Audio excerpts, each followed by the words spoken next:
People really think that getting out of prison is freedom. Like the hard part is over once those gates open.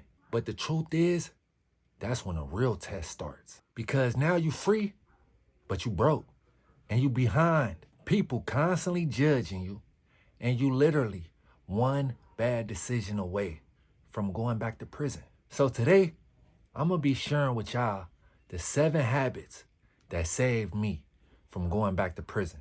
So make sure you stay tuned in. Habit number 1, I learned to control my routine.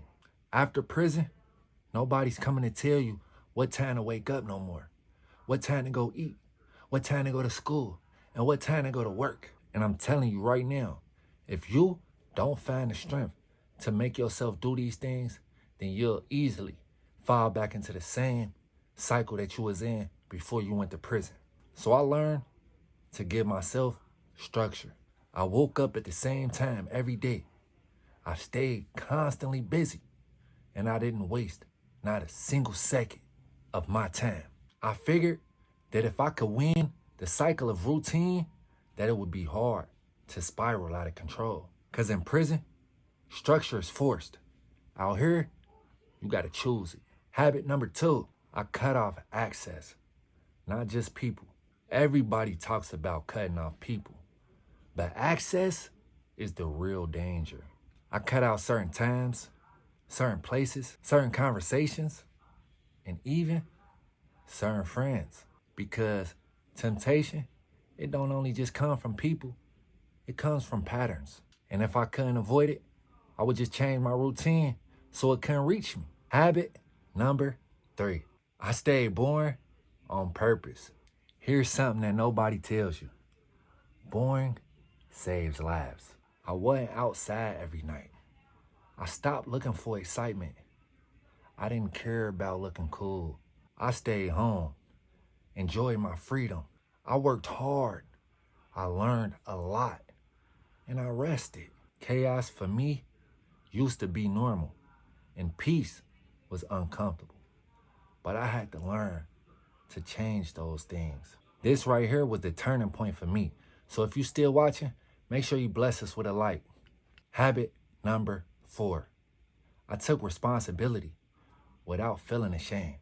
This one probably hurt the most, if I'm being honest, because I had to stop blaming my past, the system, and other people for my mistakes. And I also had to learn to stop drowning in guilt. I told myself that what happened, happened. But what happens from now on is on me. And that mindset right there changed everything.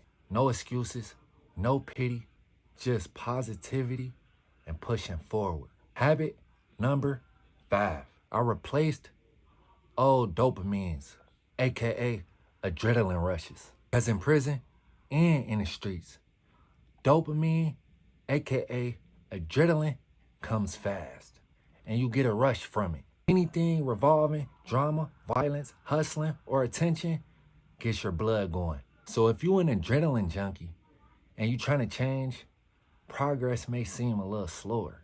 But you can replace these things by going to the gym, learning new skills. Creating content can beat an adrenaline rush, and helping others. You may not see results from that stuff immediately, but you will be clean and free. This right here is where I started rebuilding, so pay close attention. Habit number 6, I stayed around people who was growing. I didn't need perfect people. I just needed forward-moving people. People who wanted more, talked about the future, and took accountability. Growth is contagious, but remember, also, it's stagnation. And the final habit, number 7, I turned my pain into purpose. This right here is the habit that tied everything together for me. I stopped hiding my story. I stopped being ashamed. And I stopped pretending like I didn't grow up in prison. Instead, I just used all of that stuff as fuel to motivate me.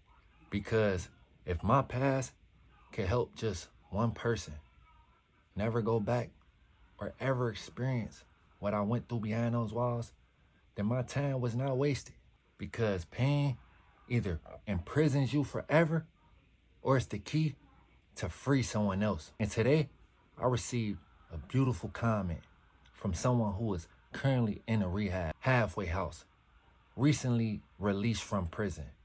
And he said that he watched a video, multiple videos, with millions of views, and none of them gave him the right advice that he needed to hear at this time, fresh out of incarceration. And then he ran across one of our videos, and he said that the video he watched gave him so much clarity, and it helped him tremendously. And as soon as I read that comment, it made me realize that that right there is the reason that I do what I do. So if you're watching this right now, bruh, make sure that you keep your head up, and you will get through that situation, whatever it is that you're going through. Because I survived 13 years in prison when I was just 15 years old. And when I came home, I got off of parole. And I can honestly say that today I'm a free man. And you can be too. Just stay strong, stay focused, and stay determined. These were the 7 habits that saved me after prison. And if these helped you, make sure you like, subscribe, and comment.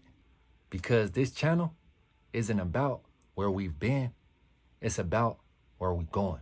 Until next time, the only thing stronger than me and you is us. 7 up till we have enough. Peace.